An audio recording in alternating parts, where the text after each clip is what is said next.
गांधारी के श्राप के चलते जैसे ही द्वारका नगरी डूबी, श्री कृष्ण ने भी अपना देह त्याग दिया। पर क्या आपने कभी सोचा है कि श्री कृष्ण की प्रिय, उनके दिल के सबसे करीब राधा रानी की मृत्यु कैसे हुई? आखिर उनकी अंतिम इच्छा क्या थी और उन्होंने श्री कृष्ण से ऐसा क्या मांग डाला जो आज भी चर्चा का विषय है? ये एक ऐसी प्रेम कहानी है जो समय से भी परे है। ये वो बंधन है जो तन से नहीं, आत्माओं से जुड़ा हुआ है। तो दोस्तों, आज हम जानेंगे राधा रानी की मृत्यु का असली रहस्य और उनकी अंतिम इच्छा की अनसुनी मगर रोचक कथा जो आपको हैरान कर देगी। आज की वीडियो अत्यंत ही ज्ञानपूर्वक और प्रेरणादायक है, इसलिए इस कथा और इस रहस्य को समझने के लिए वीडियो को पूरा जरूर देखें, क्योंकि इस कथा को पूरा सुनने से आपका जीवन सफल हो जाएगा। तो चलिए इस रहस्यमयी कथा को शुरू करते हैं, लेकिन उससे लोगों से प्रेमियों को जिंदा रखा है। पर इस कहानी की शुरुआत न तो बरसाने की उन गलियों से होती है और न ही वृंदावन से। इस कथा की शुरुआत होती है एक कुंज से, जहां वृद्धा हो चुकी राधा अपने अंतिम समय की प्रतीक्षा कर रही थी। अब वो पुरानी वाली राधा नहीं रही, अब वो वृद्धा हो चुकी थी। उनका शरीर झुक चुका था, लेकिन आज भी उनका हृदय उसी किशोरी राधा का था जो केवल श्री कृष्ण के लिए धड़कता था।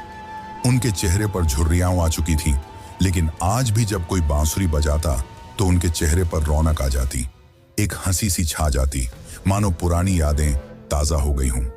कृष्ण जब मथुरा छोड़कर चले गए, तब उनके वियोग में राधा ने न तो किसी से विवाह किया और न ही कहीं आश्रय लिया।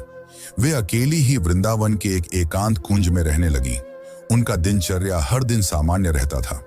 वे सूर्योदय के साथ उठती और यमुना के तट पर जाकर जल अर्पण करती, जिसके पश्चात वे वापस कुटिया में लौट जाती और दिन भर श्री कृष्ण के आने का इंतजार करती, मानो उन्हें पूरा विश्वास हो कि श्री कृष्ण एक दिन उनसे मिलने जरूर आएंगे।